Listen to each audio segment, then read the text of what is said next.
Nous sommes là parce qu'on ne veut pas que le président Thiam fasse partie de ceux qui vont concourir, qui vont aller aux élections pour 2025. Et nous disons non. Nous disons non. Nous disons non. On dit non parce qu'ils ont peur de Tidjane Thiam. Pourquoi ils ont peur de Tidjane Thiam? Ils ont essayé de mettre en œuvre ces 12 travaux de l'éléphant d'Afrique.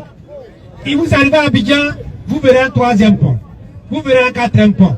Vous verrez un pont à dos. Vous verrez Rivera Palmeret. Mais tout cela a été planifié et bien construit par Tidjane Thiam. Ils l'ont réalisé pendant que... Nous allons suivre donc l'intervention de Bredoum Ismaïla, donc député du PDC RDA, également porte-parole du PDC RDA devant le Parlement européen. Vous savez qu'aujourd'hui, Tidjane Thiam prendra donc la parole. Mais avant cela, je vais vous présenter l'intervention de Bredoum Ismaïla. Il est en train de casser les papos. Il dit tous les ponts que vous voyez, toutes les infrastructures, les universités que vous voyez actuellement là, c'est pas Alassane Ouattara qui a fait ça, c'est Tidjane Thiam. Voilà. Nous allons suivre et on en revient juste après. 15 ans. Pendant 15 ans, ils ont mobilisé 115 000 milliards de francs CFA. Et ils ont surfacturé certains points. Par exemple, le pont à dos a coûté 45 milliards de plus. 45 milliards de plus, ça fait plus de 300 centres urbains, y compris maternité dispensaire qu'on doit pu construire avec ça. Qu'est-ce qu'ils ont fait après? Ils ont promis de transférer la capitale à Yamoussoukro. Ils n'ont rien fait. On est arrivé aujourd'hui, il reste 4 Ivoiriens sur 10 vivent au-dessus du seuil de la pauvreté. Ça, c'est leur bilan. 47% de taux d'analphabétisme. Ça, c'est leur bilan.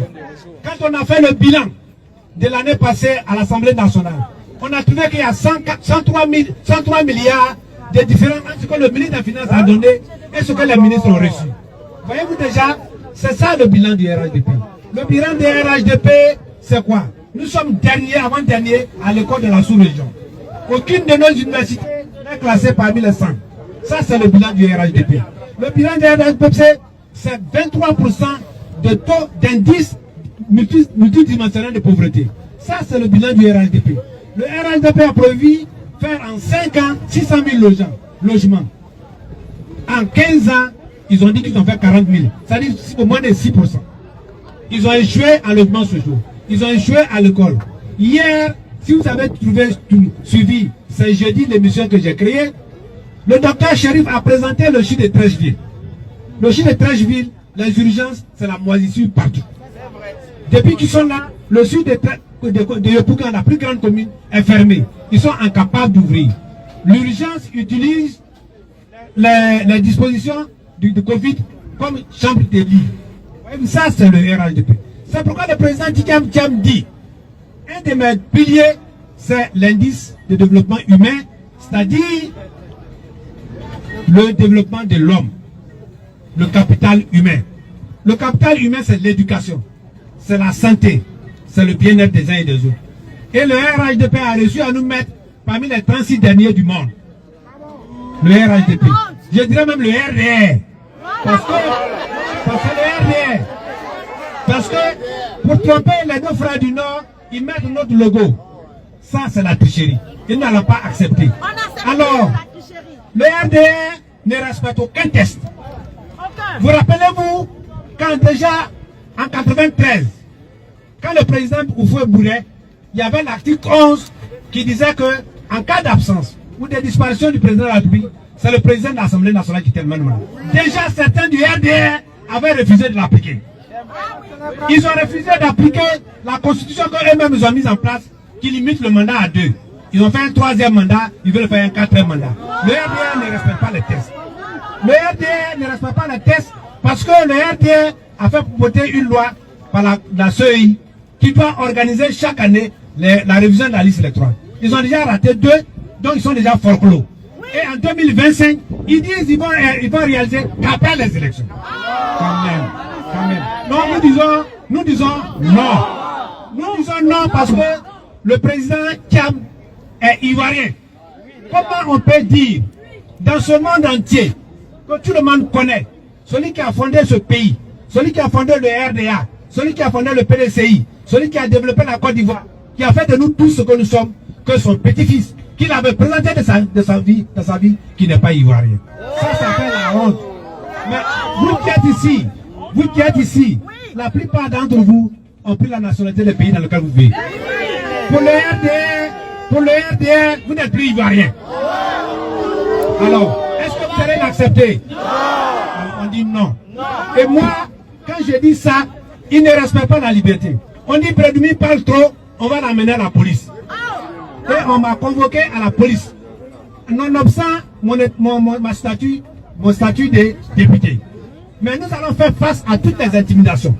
Nous allons faire face à toutes les injustices pour que Thiam soit inscrit sur la liste électorale, pour qu'il compétisse et que les joueurs le choisissent pour qu'il gouverne ce pays. Thiam sera au pouvoir.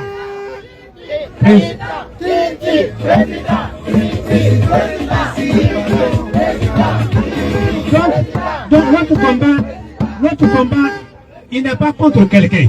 Il est contre un système qui a pillé notre pays, un système qui a rendu l'école parmi les pires écoles du monde, un système qui a détruit notre système de santé, un système qui nous a endettés. On est passé de 4 000 milliards à 40 000 milliards en moins de 10 ans. Qui va payer ça? Et ce que je le dis, s'ils veulent, ils n'ont qu'à aller dire le contraire. Je ne vous invente rien. Monsieur le député est là. Je suis député membre de la commission des affaires économiques et financières. Et nous disons que plus de 80% de notre recette sert à payer la dette. Plus de 80% des structures des industries installées sont des industries à capitaux étrangers. Les Ivoiriens donc ne bénéficient pas de la richesse de leur pays. Aujourd'hui, où je suis en train de vous parler, les paysans ivoiriens, qu'ils soient du nord, qu'ils soient du centre, qui ont des produits d'anacade, les anacades sont sur leurs mains, ils ne savent pas comment le vendre, on ne l'achète pas. Oh, c'est la seule ressource. Alors, comment on peut dire qu'on va payer 60%, on va donner 60% du prix CAF aux producteurs et on n'arrive même pas à respecter le prix qu'on fixe et on n'arrive même pas à collecter leurs produits. Ça, c'est un échec.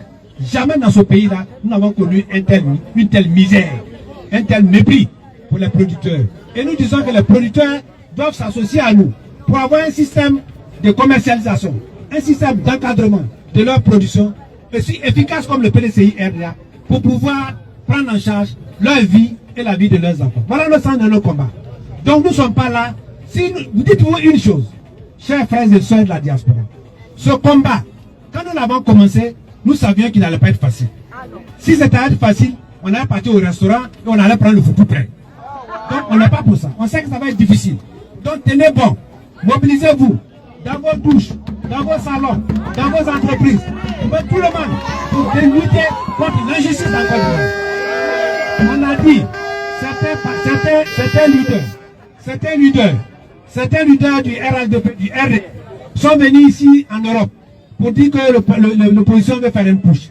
Le PDCI RDA n'est pas un parti de push. Regardez parmi nous, regardez partout dans le système qui sont là-bas. Ceux qui ont fait la rébellion, on les connaît, ils sont là-bas. Ils sont dans la rébellion. Ils ont été dans le coup d'État. Après 99, il y a eu le coup d'État contre le PDCI RDA. Le PDCI RDA ne peut pas faire le coup d'État contre lui. En 2001, depuis déjà, après l'élection du président Gbagbo, il y a eu la Mercedes noire. Ce n'est pas le PDCI RDA. Il y a eu la rébellion. Ce n'est pas le PDCI RDA. Le PDCI RDA n'est pas un parti de pushistes. Nous allons lutter de manière démocratique, dans la paix, dans la discipline. Mais nous allons être persistants. On a commencé à faire les marches. Depuis Abidjan, vous n'avez jamais vu une machette, une kalachnikov ou un couteau. Ça, c'est le PDCI RDA. Applaudissez-vous pour ça. Et nous sommes ici, au cœur de l'Europe. Au cœur de l'Europe. Ce matin, nous étions à la Commission européenne pour leur mettre une motion. Pour dire la démocratie, elle est universelle. Il n'y a pas de règles, il n'y a pas de démocratie pour la Côte d'Ivoire et démocratie pour les autres pays. La démocratie doit être une règle générale. Et cette démocratie veut dire quoi? La liberté d'expression. Et elle veut dire quoi? La participation de tous. Elle veut dire quoi? La transparence dans les élections. Une commission électorale à équidistance. Une presse d'État qui doit pouvoir nous permettre de nous exprimer librement. Et ce n'est pas le cas en Côte d'Ivoire. Et c'est pourquoi nous nous battons. Aidez-nous à nous battre. Ne cédez rien. N'abandonnez rien. Soyez vigilants. Et nous vous promettons que quant à nous, nous allons continuer le combat. Priez pour nous. Que Dieu nous aide. Que Dieu aide Thiam. Le président Thiam, au soir du 25 octobre, nous allons tous chanter. Bravo Thiam, félicitations à la Côte d'Ivoire, félicitations aux Ivoiriens. Parce que... Voilà, c'était le message du porte-parole PDC-RDA, par ailleurs également député de PDC-RDA au Parlement ivoirien, vous avez suivi. Donc il a cassé les papeaux contre le pouvoir, Alassane Ouattara. Il a présenté le bilan, n'est-ce pas, du RHDP selon la vision du PDC-RDA. Donc ce n'est qu'échec. Le RHDP n'a absolument rien fait. Ils ont, voilà, ce n'est qu'échec. Même les choses qu'ils ont, ça c'est selon Brédoum Ismaïla, hein, donc même les infrastructures, les ponts qu'on voit, tout ça, c'est pas le RHDP en fait. C'est Thiam qui a fait en fait, selon Brédoum Ismaïla. Parce que c'était lui qui a posé les trucs les travaux des 12 éléphants en fait. Donc, et puis voilà. Mais j'ai aimé ces critiques. Vous savez, quand on fait la politique de cette façon, la guerre des idées, c'est une bonne chose. Mais j'aimerais que lorsque il y a des interventions de ce genre, qu'on essaie quand même d'être un peu, voilà, dans la vérité. Parce que le fait de dire que la sous-région en Côte d'Ivoire, le niveau de scolarité est le plus bas, donc le plus médiocre de la sous-région, là, je suis pas d'accord avec lui en fait. Ça, je suis pas d'accord avec lui. Non, non, non, non. Dans la sous-région, si vous parlez de l'éducation, en ce moment, en 2025, la Côte d'Ivoire n'est pas parmi les médiocres. Il veut dire que le Mali, le Burkina Faso, la Guinée, tous ces pays dépassent la Côte d'Ivoire en matière d'alphabétisation. Ça, nous sommes tous, nous réfléchissons, nous voyons les réalités. Et dire également que le niveau des universités ivoiriennes, c'est parmi les pires. Également, je ne suis pas d'accord avec, n'est-ce pas, ces statistiques-là. Il faut les voir. Ok, je pense que ces derniers jours, les résultats concernant l'IDH classe, n'est-ce pas, la Côte d'Ivoire 3e parmi les pays de la sous-région. Donc là également, je ne suis pas d'accord avec, n'est-ce pas, le porte-parole du PDCI RDA. Donc souvent, quand on est devant, je sais que c'est les élections approchent, je sais qu'on veut faire écouter aux gens ce qu'ils veulent entendre.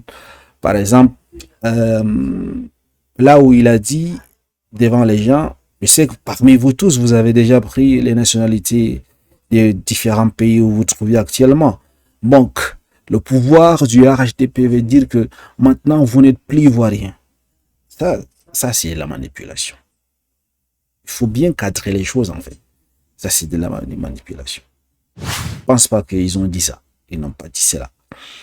En d'autres termes, je suis d'accord avec les sur les questions des dettes, l'endettement exponentiel, n'est-ce pas, du Côte d'Ivoire. Il y a trop, n'est-ce pas, de la surfacturation, voilà, de ces travaux-là. Voilà, ce sont des choses, n'est-ce pas, qu'il faut voir. Si je suis d'accord avec lui. Donc, en tout cas, c'est une bonne chose, c'est une bonne prise de parole. On sent que les élections qui arrivent, ça va être très, très bien. Et puis, on sent que, n'est-ce pas, il y aura, n'est-ce pas, vraiment des matchs très serrés. Merci de m'avoir suivi. Excellente soirée à vous. À très bientôt.